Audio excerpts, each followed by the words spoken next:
Welcome to the Fishbowl with everybody. My name is Chief here, and joining me today is Jalen. We're going to be doing our Louisiana Ragin Cajun Baseball preview, and we're going to be talking about some transfer portal news with Kobe Julian with Ragin Cajun Men's Basketball, and we're going to be talking about the hosting possibilities of the Louisiana Ragin Cajuns Softball. So without further ado, before we get into any of those topics, let me introduce everybody to my co-host here, Jalen. How you doing today, Jalen?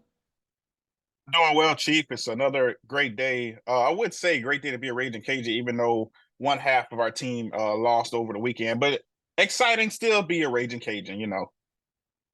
All right, let's start talking about Ragin Cajuns Softball here because we're getting toward the end of their season. And we're going to start talking about this bracketology stuff, which is it's guesswork at best, where you think everybody else is going to go, what's going to happen. So let's try to look at this the best that we can. So live RPI update as of the recording of this video on Monday at 7:20 p.m. Louisiana Ragin Cajuns Softball is at 16. They are literally there's only 16 seats that host a regional. They're right at 16. But if you look at all the other dynamics that they have, including strength, they take into factor strength of schedule, your non-conference strength of schedule. They look at all kind of metrics to formulate what you might be willing to host or what you might not host. There's a lot. Like they look at resume with you're a conference champion. This is just like somebody doesn't really follow the sports that well. So like if you're kind of a newbie and you're kind of trying to figure out how all this stuff works, which is why I kind of go over this every single year to kind of get people someone that just started following the sport, just some like background what we're talking about here. So the committee looks at every team's resume and how they break down things like their overall record, your conference record, how strong your conference is. RPI goes into factor in like what records for teams are, what their strength of schedule is, all that, it's a formula. I'm not a math wizard. I don't try to be a math wizard, but I'll tell you what the numbers are saying, and I try to give you what my opinion is on what the interpretation of the data is. So right now, live RPI for the Louisiana Ragin Cajuns softball team, they're at 16. Their strength of schedule is number 8. Non-conference RPI, 31. Their non-conference strength of schedule is number 1. There's nobody else in the country that's scheduled a harder non-conference than the Ragin Cajuns. So now they look at quadrant records, which quadrant records are quadrant 1, 2, 3, and 4. Since there's over 200, or I think there's 250, I think. Don't, direct quote me on that, but there's a lot of teams that play NCAA softball. So they break it down. So let me look at their team sheet here real quick here so we can pull this up. So as of right now, we talk about it being number 16 here. Jalen, we know LSU is coming to town tomorrow in a sold-out Lansing Park. What you thinking? How is this a must-win for them to host? I think it is a must-win, Chief. The reason I say this too, also because their last 2 losses not only came to this LSU squad in Baton Rouge at Tiger Park, but they also lost that last game in their series win against Texas State, where they didn't score a run. They lost 5-0. Now they won that series, but again, Texas State was also ranked, and then you go to Baton Rouge, you lose to LSU. Now, yes, they've won 4 straight. They beat Southern Miss handfully the last 2 games they played, but I think this is a must-win for this Cajuns team to be able to host. I think not only just to add another great game, another great win to their already hefty, I want to use the word schedule that Jerry Glasgow has on playing, but I think a win at Lansing Park tomorrow, Tuesday night, will be the game, and everybody's going to be watching. Like we talked about before the show, Lansing Park is sold out. If the Cajuns can get this win against LSU, they should be guaranteed to spot the host. That's how I see it. Yeah, I think that's kind of where I'm at with it too. I feel like I said last episode, they win against LSU against one of these 2 teams, they will be probably hosting, and that will probably be something we're going to need to look at in what's going on here. So you look at, they play Texas, Oklahoma, LSU, Stanford, Texas State, California, Mississippi State, and Baylor all make up that quadrant 1 segment there.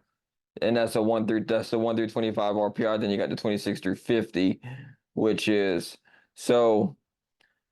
and that's South Alabama, Liberty, McNeese, and Miami, Ohio, all are in that segment there. So the 26 through 50, the Cajuns have only lost twice in that low range there. Now, if you're looking at from the 25 perspective, which the committee will probably look at this year, the Cajuns haven't fared very well in that 1 through 25 RPI range. So they've lost. They've only wins they have are they have. Let's see. They've played. I'm trying to count all this here because it doesn't really have like quite a record for it. Point down the sheet here because it factors in 1 through 50. So the 1 through 25, you have two losses to Texas, so they have two losses there. They've lost to Oklahoma. They've beaten Oklahoma one time. So they lost to LSU. That's your four. They lost to Stanford. That's five, and then they lost to Stanford again. That'd be six. Texas State, they got a win, and then they lost to them. And then they beat Texas State. Well, they won back-to-back games. The way they got it messed up with the dates and stuff. So that's seven losses so far, three wins. California didn't have a win. They lost the Cal earlier in the year. They split that. That was 4-8 there. They lost two more times. That's 9, and that's your second. That's 10. Then you got Baylor. That's 5. So in that regard, there they lost the series to Baylor. So that is 5-12 in the top 25 RPI. Now the factor with that is going to be who are you going to play? And that is something that we're going to have to look ahead to and kind of see how that factors to beat. So the remaining schedule for the Ragin Cajuns softball team is as follows. They have LSU, which we talked about. Then you go on the road to McNeese, which is RPI 41, which will be in that quadrant 1 record here, which I think they will beat McNeese. I think they will. ULM, RPI of 90. At least they're under that one RPI 100. They have 10 wins in the quadrant 1, but when you start looking deeper into the metrics and stuff, you're hoping that the teams that you lost to end up winning so it can kind of push your RPI up higher, which it could very well do. I mean, that is something that it's going to factor a lot here. So I want to see how this would work here. Let's see here. Let's do predicted RPI team. Okay, so where it has this at the team sheet, like we were talking about here, right now, currently, I think it has them. It has them losing twice to LSU. It's got them finishing 16. Now it's got some games that we haven't played yet in here. So it's got them finishing with a record of 39-17 and a Sun Belt record of 23-1. So that is very, and strength of schedule being number 10 in the country, RPI is 16. So yeah, that's average RPI. Wins are 82, their losses are 37. So I mean, their majority of their losses are in the top 50 of RPI. So factoring out range, I think the Cajuns need to beat LSU just to kind of guarantee themselves a host spot. And I think that's the way it's going to go in this series here. So with, ULM is going to fall into the quadrant 3 category because the predictors got them finishing 103. So yeah, that's another thing with RPI. It changes so much that teams you beat early in the season that were ranked number 4 in the country or whatever, if they just, like for example, I'll bring up LSU baseball, ranked top 5 in the preseason poll, then fell off a cliff, and they're not even ranked right now in baseball. So, look, and now they would be more of a quadrant, they would be quadrant 1 because their RPI is so high because their schedule here, but they honestly shouldn't even, if it wasn't be in the SEC conference, they wouldn't even have that. They had like a really terrible conference schedule. They would be further down this list here. So who you play does matter in RPI. So with the softball team here, let me see here. Yeah, they have ULM finishing quadrant 3, 103. So that's interesting to see in regards to that. So I think the Cajuns sweep ULM. I think they'll take care of business this weekend and be able to get a sweep there. I think they'll have 4 wins this week. For them to go 5-0 this week would be really huge because that win against LSU would be huge. And then they have a Thursday, Friday, and Saturday series to wrap up their season, which Troy right now is RPI 50, which hopefully this weekend Troy can win their games here. If Troy, they're at 50. So if they help out the Cajuns case at least when they do play, Troy needs to beat South Alabama this week to really help out the Cajuns a good bit because their RPI is 37. Troy's at 50 right now with the live RPI updates here. So if Troy is able to beat South Alabama, that will increase their RPI and push them even further along. So if the Cajuns go in there and they can sweep Troy, that would help them out a lot too. It's also going to help Troy's RPI that they played the Cajuns because their RPI is 16 right now. So yeah, that's a lot that goes on to that. It's who you play, who your team that you play, and that factors into your RPI. It's a lot going on at one time. That's why I'm saying there's so many numbers going around that this thing changes every week. That's why I keep bringing it up. So, um, Jalen, what you think about prediction wise here? I think that sold out crowd will make a difference at Lamson Park because Lamson's bigger than LSU's Tiger Park. Like it's bigger. So it's going to be kind of like a regional atmosphere kind of game here. Very good rivalry between both these teams here. I got the Cajuns beating LSU at home because I'm going to give them like a 1 or 2 run advantage since they're playing at home. I think they'll go 5-0 this week. What you thinking, Jalen? This week is another week where the Cajuns have another midweek, a lot of matchups, 5 games. I think they'll go 5-0 too, Chief. I think, like you said, being at Lamson Park, especially after losing to LSU earlier, and not this week, but earlier, the past week, I think the Cajuns are ready to silence this. And they said, you know what? We're going to beat LSU. We're going to host this regional. We're going to prove that we don't need to go to LSU like we did last year. So they're going to win that game. And then they have to turn around right back Wednesday, go to Lake Charles, play McNeese. I think they'll beat McNeese. And then Friday, going into the weekend, they're playing the ULM team in Monroe. I think they'll sweep that series too. So I think I don't see the – and then you mentioned Troy, where they need to keep winning so that way the Cajuns can look better. Their resume can look better if they beat Troy. And I think they'll sweep Troy too. I think the Cajuns, they'll go into the Sun Belt conference tournament without having to lose a game, the way I see it. Well, they've only lost one time. I mean, this whole entire year. So, I mean, if you're a betting man, I would definitely bet for the Cajuns for sure, sweeping out the Sun Belt here. And that's something that, LSU has number 4 RPI.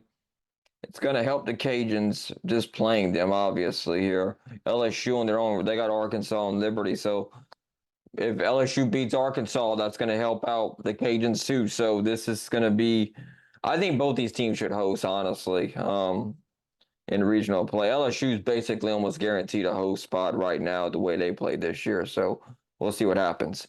But let's go flip back to the diamond here. And the Ragin Cajun baseball team, coming off a series loss to Coastal here, they still hold a series, a conference lead over Southern Miss here. Southern Miss is currently in second place here. They're going to play Houston Christian, whose RPI is 228. I think Cajuns take care of this midweek game here on Wednesday at MLT Moore Field. Southern Miss 25-15 on the year, RPI 50. I think the Cajuns take at least 2 or 3 against them, and I think the Cajuns pitching like toward the end of the game against Coastal, like in the midway point, they just couldn't, like, Coastal put that extra run on in the 8th here. Just a little bit. The Cajuns' offense went silent after the 5th inning, but I give that to Coastal. Coastal made adjustments that needed to, and were able to pull off the win there on Conway. But I think that one there, I think that series was going to go to whoever was playing home field there. Obviously, I think home field did make a difference a little bit there in that game because it's close games. The only game that was really a blowout was the first game, the 9-1 victory for Coastal, which they shut down the Cajuns' offense very well.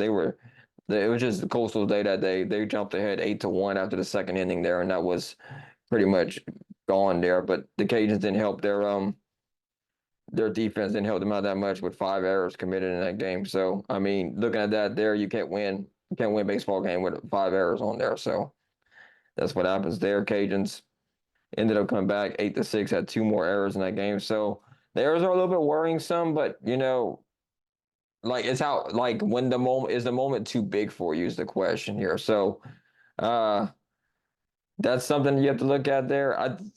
Do I think the Cajuns choke it away? I don't think they did. I think they'll end up winning the Sun Belt regular season here if they can just keep on going. But they had this back half of this schedule is tougher for the Cajuns for sure.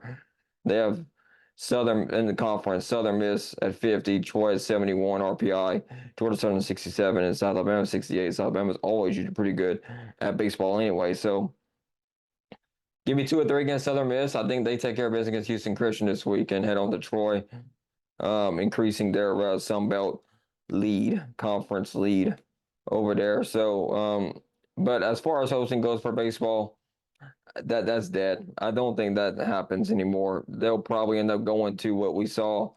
The prediction hasn't really changed too much. It looks like they're going to go to College Station, take on the number 1 seed, Texas A&M, the way it's looking going right now. So, what you thinking, Jalen?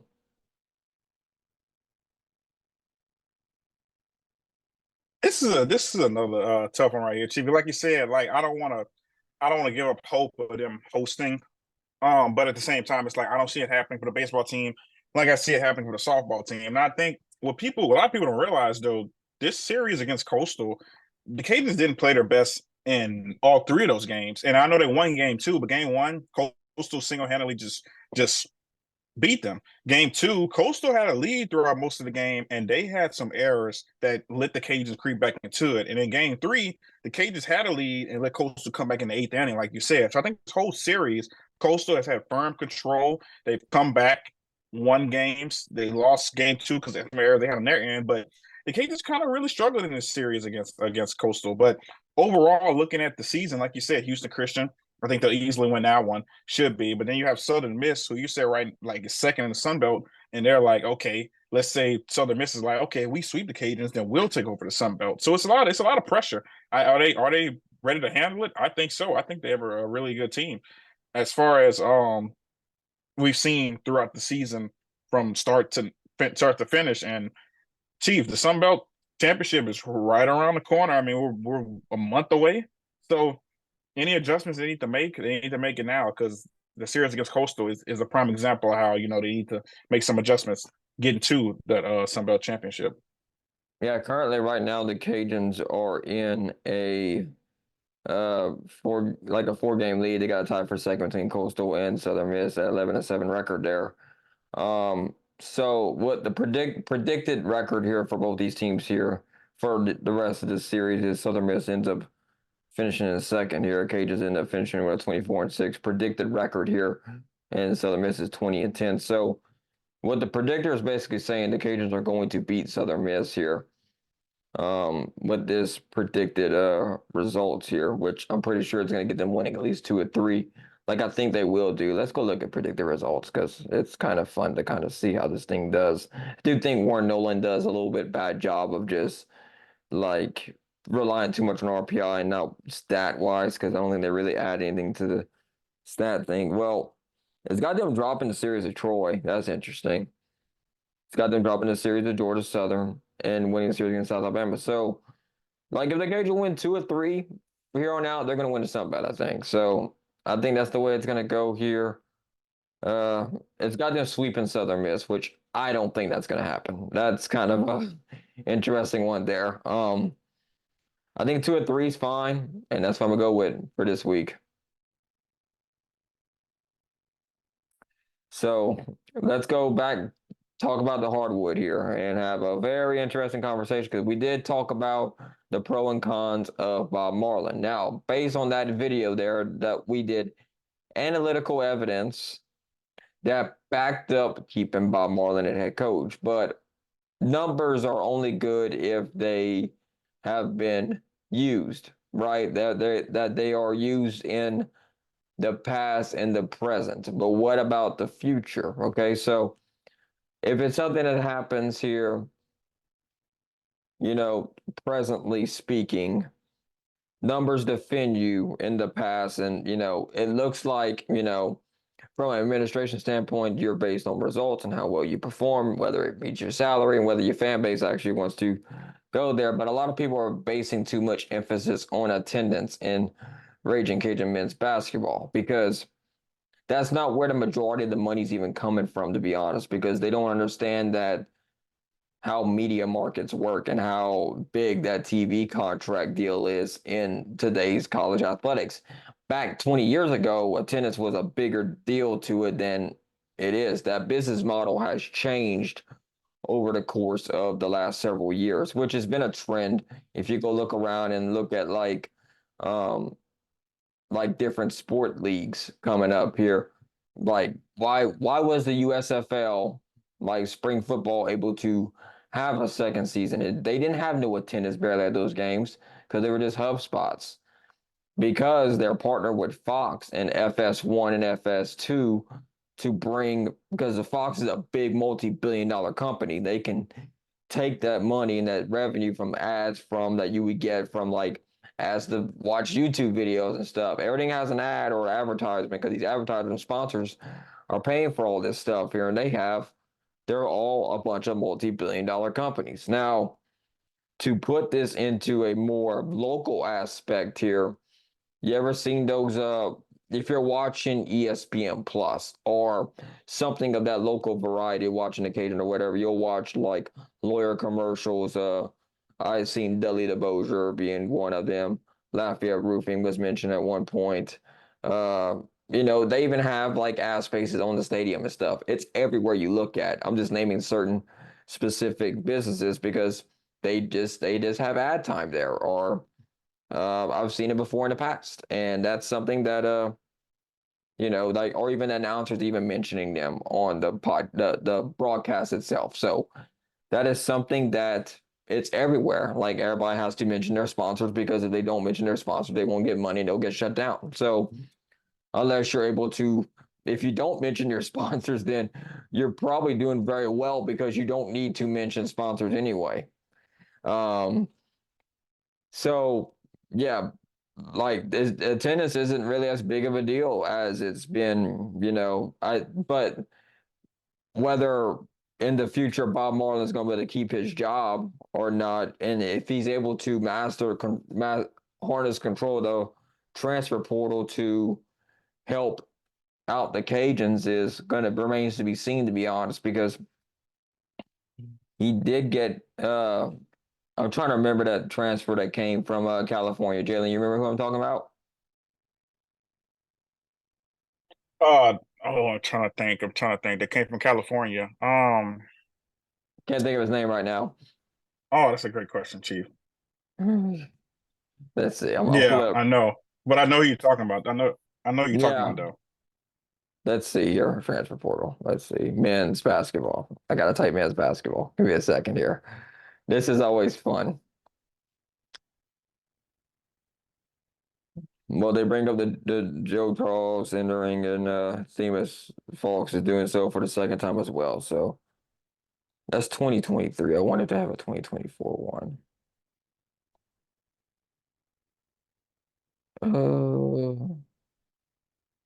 It didn't give me no 2024.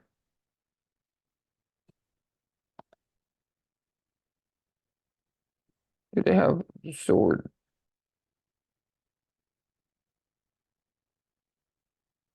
Duncan Powell. Yep, from DeSoto, Texas. I thought he was Sacramento State. Yep. Yeah. So yeah, California. Yeah. See, you're on to it, Chief. He's from DeSoto, Texas, but he went to Yeah. Sacramento State. So yeah, like it's not really what industry rating. Kobe Julian and Joe Charles are higher rated than Duncan Powell on this thing, power forward. Kobe Julian is a small forward. Joe Charles is a power forward. So it's going to be interesting to see what happens here. So I don't know. It's remains to be seen what's going to happen here in this league and stuff. So um, it's I don't know if it's NIL. I don't know if it's anything like that with Joe Charles, not Joe Charles, Kobe Julian. But yeah, it's interesting here. So.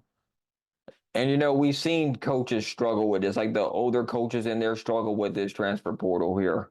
Um, it's a free for all basically. So I mean, look, you have to be able to figure out how to recruit in this new style of doing things. So it's like a win now kind of thing here. So you only get about 2.5 years to really turn some around if you are, a coach and you're trying to figure out how to navigate this kind of thing. So yeah, that's something we need to look at here as we go ahead. Now, it remains to be seen here how this affects the basketball program here. There's nobody going to the games, and that is, maybe 1,000 people are going to the games. If that might be the max. And apathy can set in, and they're coming off a Sun Belt Conference tournament championship. And that was the year before this one here. Obviously, they're not winning. They didn't win one this year. They were coming off of that, and attendance was that bad. So I mean, it's not looking good at all in terms of like the future aspects of the program. Now, is it the economy? Is it the Lafayette economy? Is there something there that might actually be there that, you know, or is it just they're just tired of Bob Marlin? Like apathy has set in, basically, right? So I would say, one season bad attendance, you can maybe chalk it up to maybe economic times or whatever. But if you have 2 or 3 bad seasons of poor attendance, which attendance in college athletics has been going down for several years. You go look at football in the same way basketball kind of follows the same format. Um, Even like Cajun basketball have been going down for several years. So I mean, I'm not going to blame it on this Bob Marlin directly himself yet, but there's certain people out there that think it is him. Um, I'm kind of on the fence because I really don't know which way to like. I need to see a trend. I like looking at past trends. I like looking at numbers. I disregard the COVID year because 2020, attendance is all over the place. 2021 is kind of a weird one too. I would only really count 2022 onward because, they still, some places still had restrictions in place with COVID going on and stuff. And we're still in that. I think we're still in that, like, you can get your fifth year of eligibility or COVID year basically. So, what you think, Jalen? What you think about this aspect of like attendance and stuff with Bob Marlin and company?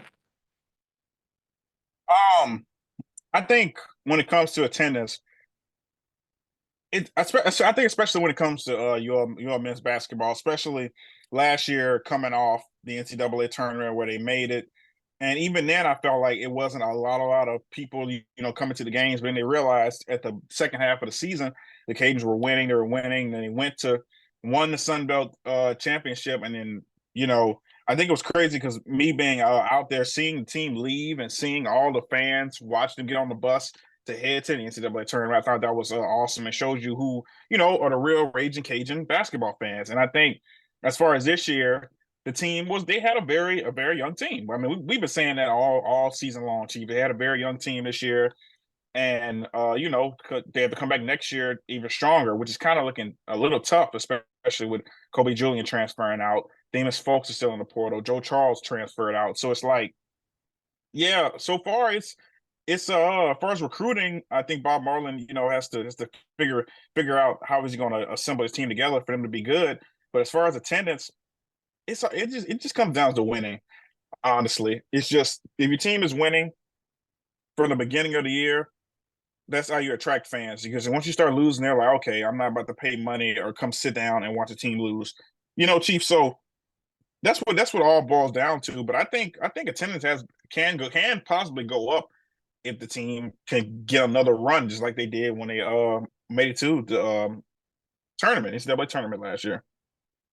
Yeah, you need to have a clear like decline in attendance for them to be like, okay, so obviously we looked at, I'll use like the fishbowl of the past here because that particular because like we were around in 2012 through 2017. Now we had a whole different platform. We were on Spreaker and stuff, but if you go listen back, and we're on iHeartRadio, so if you go look back and listen to it here, we were talking about attendance on like talking about Marcus Smith in his last like season or 2 seasons here.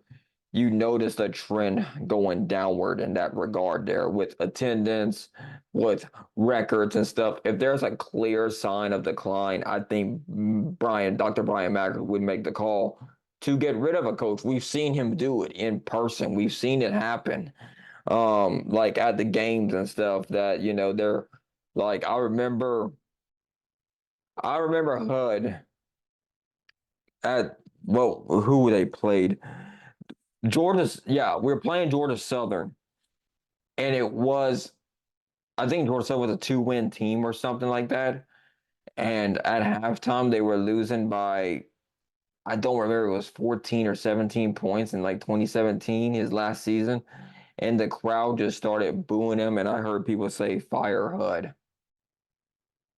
Like it was like everybody was like, this is like this drowning noise of just like, like boo, like, and that was the only time I've ever seen uh like I can attest to even, that. I can attest to that. yeah, like that, like just like, yeah, like he's gonna get canned after this game. And then we went on the pod the next week, and we were talking about like, well, he's got to win against App State.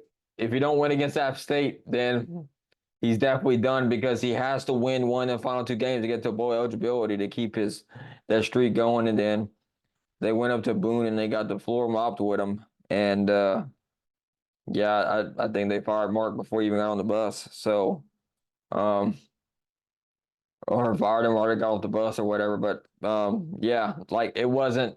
You see, there has to be a clear sign of decline before you make a move on a coach. That's basically what happened here. Like, and yeah, I just don't think Bob Marlin's in that situation yet. You got to give the guy a chance, right, to, I guess, right the ship, basically. He is coming off a conference tournament championship, and this is where devil's advocates like, well, Chief, he's lost attendance. There's no attendance going on, and there's no fan base donating to the basketball program. Okay. Now, like I said before, they can, like, if you go look at the athletic budget and you look at it concisely as a business model, right? Um, it's not looking good, right? It's not looking good at term attendance and that kind of like income level. But if it's majority of it's coming from TV contracts and Sun Belt Conference share, it's just not going to work out the way you want it to. I mean, it's just the way it is. Like that's kind of like this bubble, this sphere as a business. If you're losing your largest income supplier, then that becomes a problem. But they're not losing it with TV money, because the people that probably ain't going to the dome. But just remember though, this too though, they had Ticketmaster as well here. So many people are thinking like, well, it's the end of the season. I'm not going to deal with Ticketmaster, and they might just go next year to deal with the game, deal with the team. And they're kind of like middle of the pack Sun Belt. We're not going to go because of that way, because of that reason there too. So there's a lot of reasons why. I'm not trying to come up with excuses why, we should keep Bob Marlin or get rid of Bob Marlin here. This is just facts. If you look at the numbers, like I've said before, and when we were talking about that pro and con thing there, I'm not defending him. I'm just saying what the numbers are speaking and what we're interpreting the numbers to be. Now, if the large part of your budget comes from donations and that kind of thing, and you put up attendance like that, then yeah, you're going to get canned. You're going to get fired if the attendance is like that. And if you look at the whole sphere of a business model, if you rely on those donations and if you rely on attendance, then yeah, at that point he's going to be out the door Monday morning. That's done with, basically whenever they finish the game on Saturday. But that's not really happening if you look at the athletic budget. So I don't know. I'm not his boss. Uh, but I just think that these opinions are flowing out there, and some of them, it does have a little bit of contribution to the budget. I'm not saying it has zero contribution.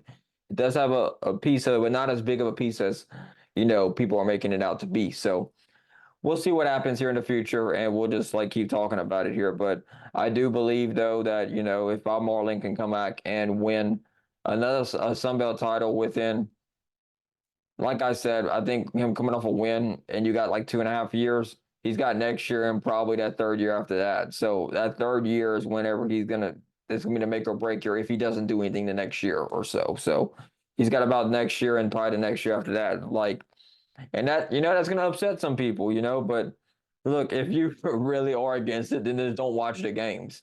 That'd be the most simple way to actually, if you really don't want him to be your coach, just don't watch the games. That's basically it. That's all I can say to the Cajun Nation, basically, because if the large part of the TV money is coming in, okay, and you really like valued that program that much, you wouldn't watch on ESPN Plus, because if you watch on ESPN Plus, they're getting revenue from it because they're watching you, they're tracking you, they know how many people are watching this stuff. I mean, all these advertisers are getting sent out.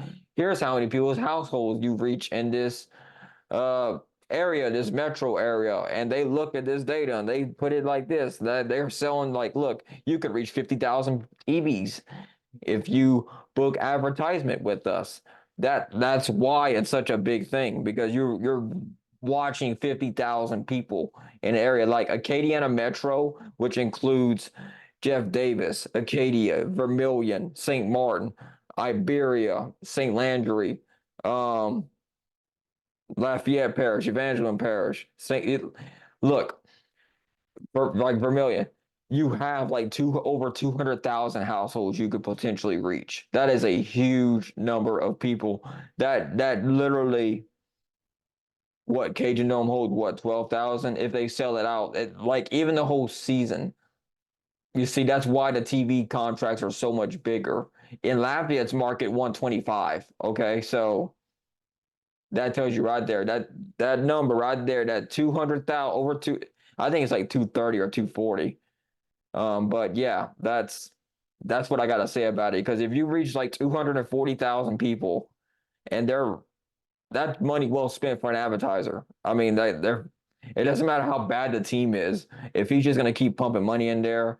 But if nobody's watching it, then they got nobody to sell to. And then they'll start pulling their ad revenue, then they'll make the move on the coach because, he's not really doing his job there. He's not, getting people to sit down and watch the game. So as long as people are watching the games, he's going to stay the head coach there. And as long as he's putting a competitive team, because like once people start losing, you start losing interest, obviously, because titles bring people more in line with watching TV viewing habits. So Jalen, what you think about all that? Oh, that's the truth. And Chief, I want to give you your props for naming, all the parishes. That was quite impressive, top of the dome like that. I have to give you that one. But overall, no, I think that's the truth though. And money does play a huge role into it. I think as far as the athletes, NIL plays a huge role into it. I think there's so many roles being played, but at the end of the day, if you're a true Ragin Cajun basketball fan, you'll be there through the good times, through the bad times. And I think it shows you who the real fans are and who are just there to just see the team success 1 year, and then 2 years down the line, oh, they're not that good. I guess I'm not going to watch them anymore. Yeah, well, thank y'all for tuning in here to the Fishbowl Radio. We'll see you here next time here on the Fishbowl Radio. Hope y'all enjoyed our Cajun podcast for this week. Have a good night, Fishbowl Nation.